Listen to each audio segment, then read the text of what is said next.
ओशो धर्माच्या बाबतीत एक मार्मिक गोष्ट सांगतात. समजा जगात 300 धर्म आहेत आणि त्यामधील एक धर्म एखादा व्यक्ती मानतो. याचा अर्थ तो 299 धर्म नाकारतो.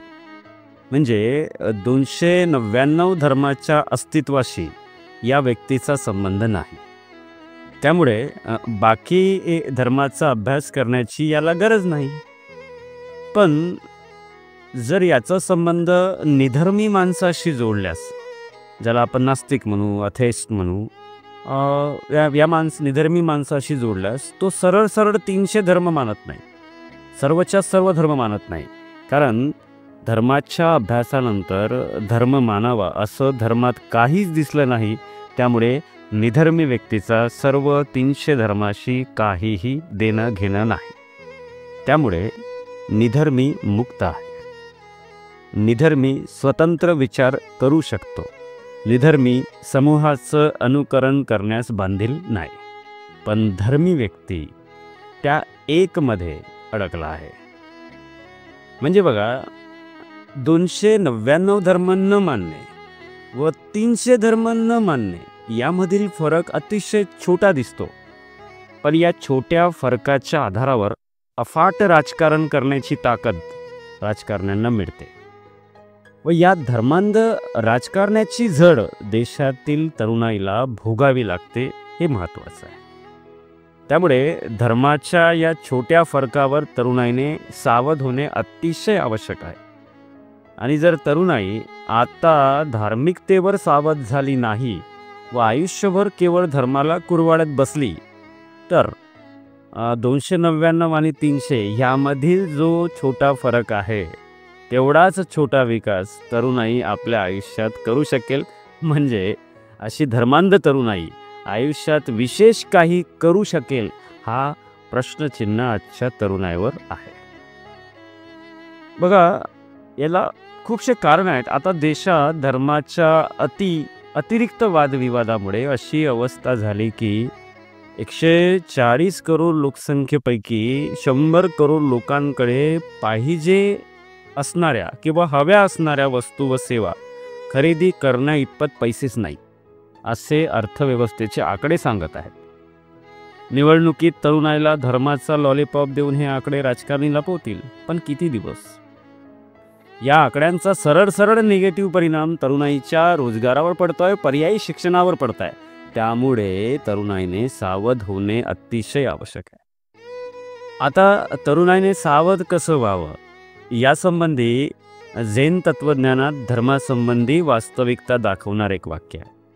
ते म्हणजे ज्याला किंवा ज्या व्यक्तीला एकाच धर्माचे ज्ञान आहे त्याला एकाही धर्माचे ज्ञान नाही असं समजावं आणि त्या व्यक्तीने धर्माला वाचत राहावं, सर्वच धर्माला वाचत राहावं. याचा साधा अर्थ जर काढला तर ज्या धर्मांवर देशात राजकारण चालते किंवा वाद चालतात किंवा देशात जे महत्त्वाचे धर्म आहेत ते एकदाचे वाचून टाकावे व राजकारण्यांचे राजकारण संपवावे. तरुणाईने जर आपल्या आयुष्याचा काही वेळ दिला व हे सर्व धर्म वाचून टाकले तर मी खात्रीने सांगतो की एकतर तरुणाई कायमची धर्माला सोडून देईल किंवा राजकारण्यांचे धर्मावरचे राजकारण संपुष्टात आल्याशिवाय राहणार नाही. आणि त्यानंतर खऱ्या अर्थाने देशामध्ये समस्यांचे राजकारण सुरू होईल व हे लोकशाहीसाठी अतिशय आवश्यक आहे. पण तरुणाई असं करू शकेल इतकं पोषक वातावरण देशात निर्माण होणार नाही याची काळजी राजकारणी कायम घेत आहेत व घेत राहतील. आणि महत्त्वाचं म्हणजे तरुणाई याला बळी पडत आहे, हे सध्याचे देशाचे दुर्दैव आहे. त्यामुळे आता जबाबदारी स्वतः तरुणाईची आहे. बघा, तुम्हाला म्हटलं जाईल असं धर्म म्हणजे जगण्याचा मार्ग, या भानगडीत तुम्ही पडूच नका. चांगली पुस्तके वाचली आणि वाचत राहिली नेहमी तरीसुद्धा जगण्याचा उत्तम मार्ग मिळतो. धर्म हा मानवी मेंदू विकलांग करतो, ही त्याची पद्धतशीर प्रक्रिया आहे.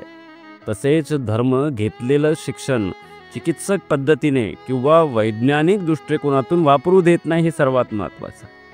त्यामुळे तरुणाईने फॅक्ट्स म्हणजे खऱ्या गोष्टी आणि वास्तविक गोष्टींकडे लक्ष द्यावे. ज्या राजकारण्याने मतासाठी धर्माचं नाव घेतलं त्याला दूर कराल तरच रोजगार तुमच्या जवळ येईल, हे सुद्धा तरुणांनी लक्षात ठेवावं.